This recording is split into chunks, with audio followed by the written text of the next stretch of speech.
My name is Helen Whitmore, and I'm 77 years old.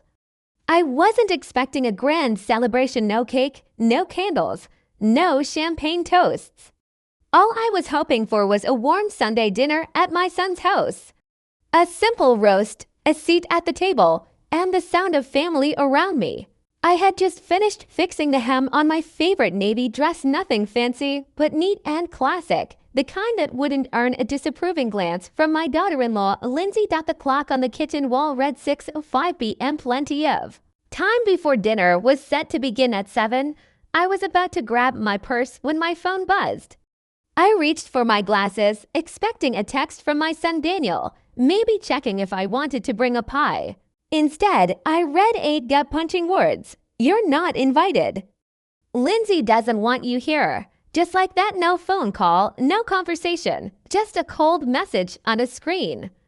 At first, I thought it had to be a mistake. Maybe the message was meant for someone else. Maybe Daniel's phone was hacked. But the number was his, and the tone was unmistakably his. In that moment, something inside me didn't just crack, it shifted. After a lifetime of giving, I realized maybe it was time to stop showing up where I was no longer wanted. I just sat there staring at the screen, those 8 words echoing louder than any shout ever could. "You're not invited. Lindsay doesn't want you here." It wasn't just a message, it was a verdict. I sank slowly into the kitchen chair, my phone still resting in my palm like a stone. The warmth in the room, the anticipation I'd felt only minutes earlier. All of it drained from the air, leaving behind a quiet, bitter stillness. I didn't cry, I didn't speak. I just stared at nothing while memories flickered across my mind like old home movies. I saw Daniel as a toddler, holding my hand tightly on his first day of preschool, too afraid to let go. I remembered him at 12, curled up on the couch, and sobbing the day we had to put his beagle, Max, to sleep. And then later, standing tall with pride, introducing Lindsay to me, beaming with hope, his arm wrapped around her like she was the greatest thing that had ever happened to him. And now, that same little boy, now a grown man, was telling me I wasn't welcome at his table. But the real heartbreak wasn't just in the message, it was in what it revealed. I had spent decades giving, not just money though, there was plenty of that, but time, patience, encouragement, presence. I was the one who showed up for birthdays, for graduations, for scraped knees and broken hearts. I was there for every chapter, and somewhere along the way, they stopped noticing. That night, I didn't sleep. I lay in bed, staring at the ceiling, feeling like a stranger in my own life. Over the years, I had gotten used to making excuses for them. They're stressed. They're busy. Lindsay's just not very warm. Daniel doesn't mean it. But for the first time, I stopped trying to defend their choices and instead, I sat with the truth. The truth that maybe I'd allowed myself to become convenient, expected, invisible. When my husband, Frank, passed away 12 years ago, Daniel was the one who held me up. He told me I wasn't alone, that I still had family, and I believed him. I clung to that promise like a life raft, but as the years rolled by, our Sunday phone calls became monthly check-ins, then just texts, and now it was never about the dinner, it was about what it meant. I wasn't just left off a guest list, I was erased from the picture. At some point, I had stopped being Helen, the woman who raised a son, buried a husband, paid off a mortgage, and cooked Thanksgiving dinner for 27 straight years. I had become mom with the checkbook, grandma who always says yes, a resource, a backup plan. That realization didn't come with fireworks or shouting. It arrived quietly, like the early signs of winter, subtle but undeniable. And yet, in that quiet, I found something else. Clarity. I stood up the next morning with a resolve I hadn't felt in years. I brewed myself a strong cup of coffee, extra bold, and sat at the table, not with sadness, but with a strange calm. I wasn't angry. I wasn't bitter, but I was done. Done making myself small. Done pretending everything was fine. Done excusing Behavior that would never be acceptable from anyone else. Because the truth is, love shouldn't come with a price tag, and family shouldn't feel like a transaction. For the first time in a long time, I wasn't bracing for their next request. I wasn't planning how to keep the peace. I was just sitting with the truth, and it was hard, but it was also the beginning of something I hadn't felt in decades. Self-respect. I hadn't touched my coffee. It sat there, cooling beside me, while the weight of the years pressed in around me. My eyes drifted to the old oak filing cabinet tucked beneath the hallway table, something Frank had insisted on keeping for the important stuff. I rose from my seat, walked over, and opened the bottom drawer. Inside was the archive of a mother's lifetime of giving. I pulled out a thick folder labeled Daniel, Finances.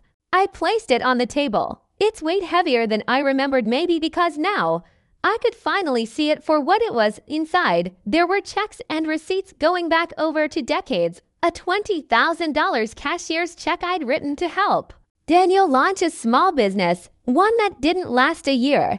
Thousands more in tuition payments, not for Daniel, but for Lindsay, when she decided to get her real estate license, wire transfers for roof repairs, Venmo notes for car maintenance, and then, tucked near the back, a glossy brochure of the riverfront townhouse I'd helped them buy, $120,000 toward the down payment, not a loan.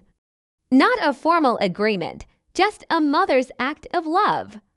A gesture that, at the time, felt like purpose, like family. And now, sitting alone with all the proof of my generosity in front of me, I realized something chilling. That love had become expected. And then invisible. They didn't just accept my help.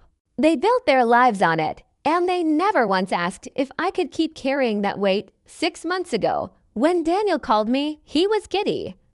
Mom, we found it, our dream home, 4 bedrooms. A perfect view of the water. You'll have your own little space, your own corner. I remember how my heart swelled with pride. I thought I was being woven into their future, but apparently that corner didn't come with a chair at the dinner table. I stared at the glossy photo, still sitting under a magnet on my fridge, and I whispered out loud, to no one but myself, was this love? Or just convenience? For once, I didn't rush to explain their behavior. I didn't reach for excuses. I didn't blame stress or youth or circumstance. I simply accepted the truth. I had made it easy for them to forget where they came from. By sunrise, the decision was made. I picked up the phone and called the bank. Good morning, Maple Valley Community Bank. How can I help you today? My name is Helen Whitmore. I said firmly. I need to suspend all automatic payments from my account immediately. A pause. All payments, ma'am? Yes, every single one.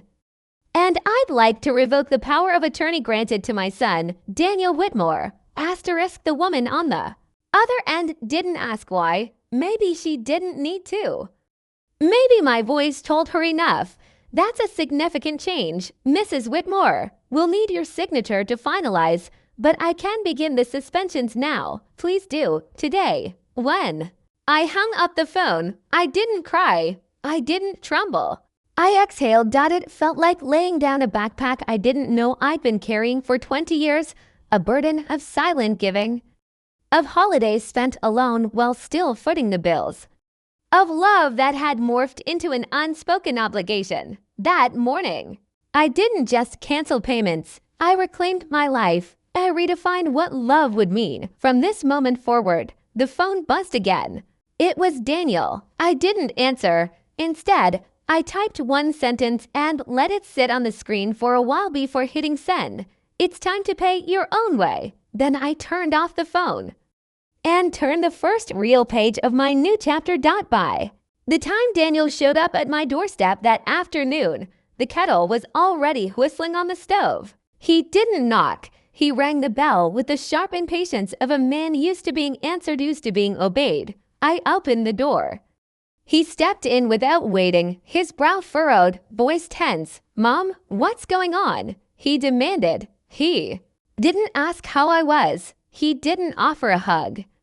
He got right to business, the kind that used to be mine to fix. The mortgage bounced. Lindsay's car payment failed. The bank called.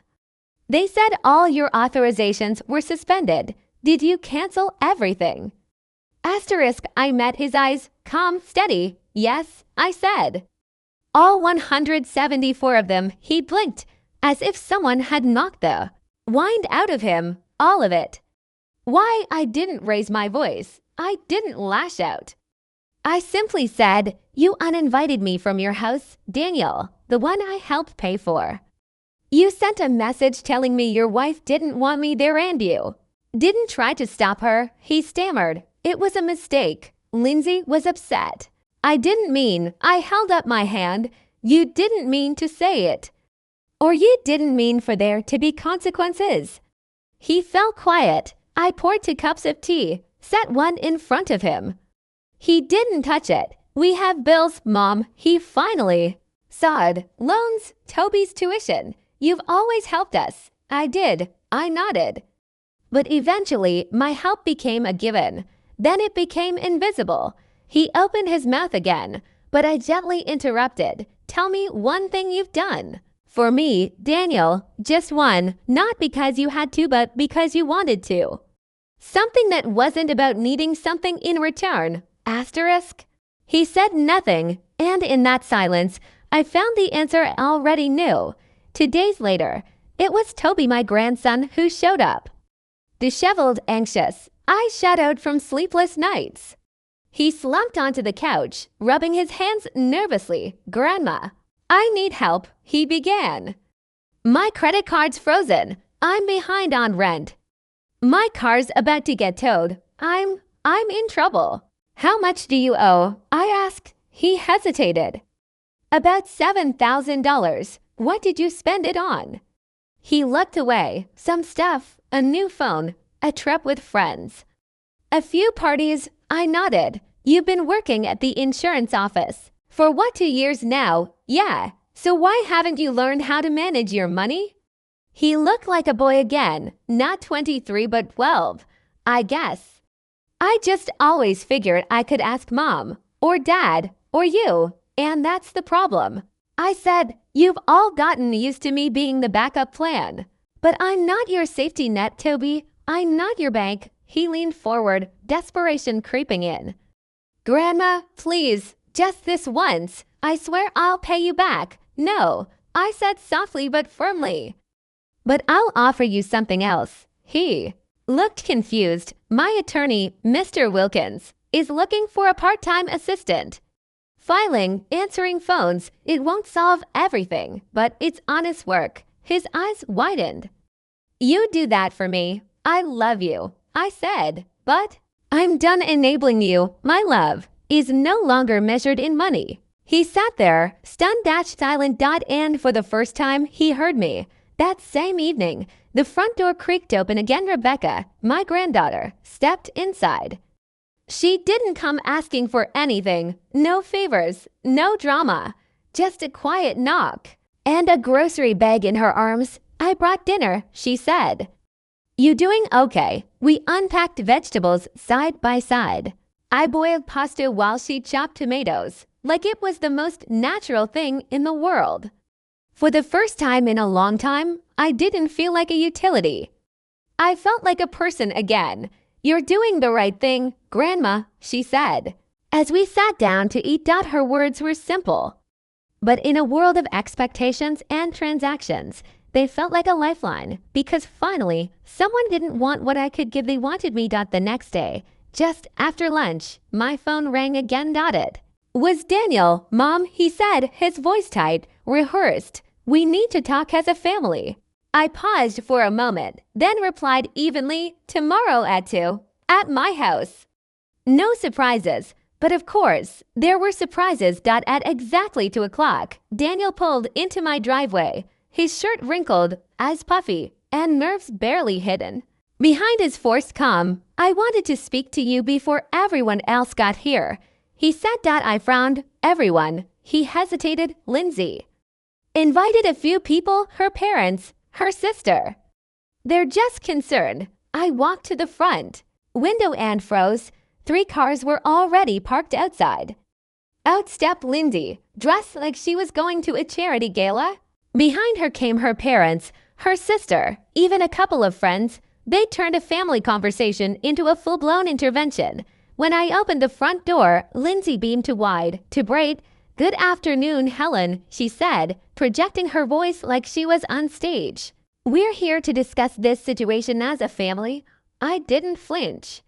I looked her straight in the eye and said, quiet but firm, "This is my home. Not a courtroom, not a conference room, my home. And I didn't invite all of you." She blinked, clearly not expecting resistance. "You, Daniel, Toby, and Rebecca may come in," I continued. "The rest can wait outside or leave." Her polished smile faltered. She turned to her entourage. "Please wait in the cars. We won't be long." Reluctantly, they backed away.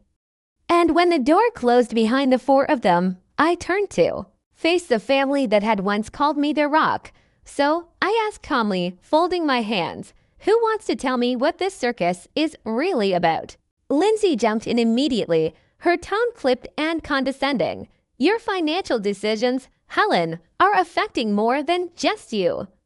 They're disrupting my parents' retirement plans, Daniel's brother's financial situation, Toby's tuition. We built stability around your support." I crossed my arms and listened. Every word dug deeper, not because it was cruel, but because it was so expected. So entitled. And when she finally paused to catch her breath, I asked one question: when did I become responsible for all of that? Silence. Not one of them spoke. Because deep down, they knew they hadn't come to rebuild a relationship. They came to salvage their lifestyle. Daniel shifted in his seat, his voice lower now. "We've come to rely on your help, Mom. You've always been there. We just didn't think you'd ever stop." I nodded slowly. "Exactly. You didn't think. You just took." I turned to Toby. "How many times have you visited me just to see me? Not to ask for anything. Not because you needed help. Just to be with your grandmother." He looked away. And then I turned to Lindsay. "Tell me one thing you've ever done for me, Lindsay. One gesture, one moment. Something that didn't involve a bank transfer or an expectation." She opened her mouth, then closed it. "What hurts," I said quietly, "isn't the money. It's how easily I disappeared from your lives the moment I stopped paying the bills. I became invisible the second I stopped being useful." Her tone snapped. "This is manipulation. You're trying to guilt us." "No," I replied, steady and calm. "I'm finally telling the truth." She stood up, bristling. "You'll regret this, Helen, when you're alone. When no one answers your calls, you'll wish you hadn't pushed us away." But I didn't flinch. "Family isn't just a word we pull out when we want something," I said. "It's a choice we make every day with our actions, not our invoices." Daniel looked up, his eyes watery. "What do you want from us, Mom? An apology for us to beg?" "No," I said. "I want you to grow up. I want you to stop confusing love with dependency. And I want you to leave." Toby stood up without a word. Lindsay muttered something under her breath as she stormed out. Daniel lingered for a moment, unsure. "I'll be here," I told him softly, "if you ever want to talk. Really talk, not about money. About us." He nodded and followed the others out the door. Only Rebecca remained. She walked over and wrapped her arms around me. "I'm proud of you, Grandma," she whispered. I didn't respond. I just held her close, because in that moment, I had nothing left to prove, and finally nothing left to give but the truth. 6 months passed. For the first time in decades, I wasn't someone's emergency contact. I wasn't anyone's secret savings account, backup plan, or invisible financial sponsor. I was just Helen again. And oh, how strange but beautiful that felt. The mornings were quiet now. Not the lonely kind of quiet, but the peaceful kind. The kind where you can hear the birds outside and actually taste your coffee. I'd sit on the front porch with a fleece blanket over my lap and a book in my handbooks I'd long set aside while juggling everyone else's burdens. Sometimes I walked through Crestwood Park, where Frank and I used to take our Sunday strolls. I even signed up for a watercolor class at the community center, a dream I had quietly tucked away for years. Rebecca visited often, always with a smile. Never with a handout. She didn't ask for money. She didn't ask for favors. She just came to talk, to listen, to share her world with me. One day she showed me a photo of her new apartment. "I've made you a room, Grandma," she said, grinning. "Just yours, always." That one sentence filled a space in me I didn't even know was empty. As for the others, the calls from Daniel and Lindsay dwindled. At first, they tried, some apologetic, some laced with guilt or veiled anger, but I didn't answer. Not out of spite, but out of protection. The cycle had ended, the old script was torn, and I wasn't about to step back into a role I had finally outgrown. I later heard from Rebecca that they'd sold the riverfront townhouse and moved into a smaller condo. Lindsay picked up extra shifts. Daniel learned how to manage a monthly budget for the first time in his life. Even Toby, surprisingly, took the assistant job I'd arranged for him with Mr. Wilkins. I ran into him once at the grocery store. He looked tired, but there was something else in his face now. Something quieter, humbled, a little more grounded. We exchanged a nod and a polite hello. That was enough. And me. Well, I went to Italy. Frank and I had always dreamed of seeing Tuscany, vineyards, cobblestone streets, lazy sunsets melting into rolling hills. We put it off for retirement, and then retirement got lost in the noise of everything else. But Rebecca insisted. "Do it for you, Grandma," she said. "For once, just for you." So I did. And now here I am, sitting on a sun-drenched terrace in the hills of Siena, a glass of red wine in hand. Lauren, my oldest friend from college, sits across from me with her journal, laughing as she sketches the horizon. She looks up suddenly and says, "You look lighter, Helen." I smile, because I finally laid it down. The weight, the guilt, the silent obligation, the fear of saying no, the need to be needed. All of it. And in its place, peace, not just the absence of noise but the presence of self. The quiet strength of someone who no longer needs to explain, or prove, or perform. That evening, as twilight painted the sky in shades of lavender and gold, my phone buzzed. Daniel's name lit up the screen. 6 months ago, I would have answered. Before the second ring, I would have held my breath, ready to fix whatever had gone wrong. But now, I simply watched the screen and let it fade to black. I didn't need one more promise. I didn't need to be pulled back into that loop.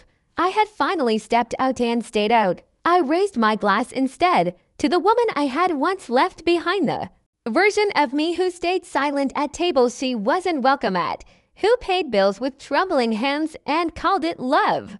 She's gone now. In her place stands someone new, not harder but clearer, not colder but free, because freedom doesn't come from letting people go. It comes from letting go of the permission you thought you needed to choose yourself. And that is the legacy I plan to leave behind. Not the money, not the house, but the boundary I was finally brave enough to draw, and the truth I was finally bold enough to speak. In the quiet stillness of her later years, Helen Whitmore discovered something most people never do. That love given out of fear, guilt, or habit isn't love at all. It's servitude. For decades, she had mistaken her giving for connection, her silence for peace, her sacrifices for loyalty.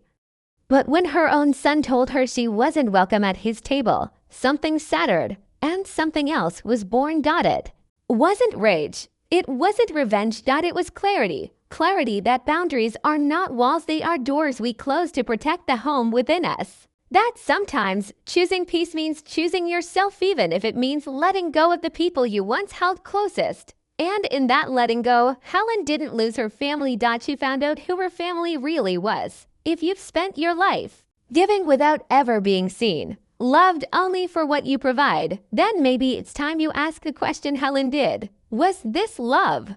or just a transaction, you deserve connection, not convenience. You deserve to be remembered, not just relied on. Tell us in the comments, have you ever had to reclaim your worth, even if it meant letting someone go? And if this story moved something in you, please hit that subscribe button. There's more truth, more healing, and more stories waiting for you right here. Let's grow stronger together.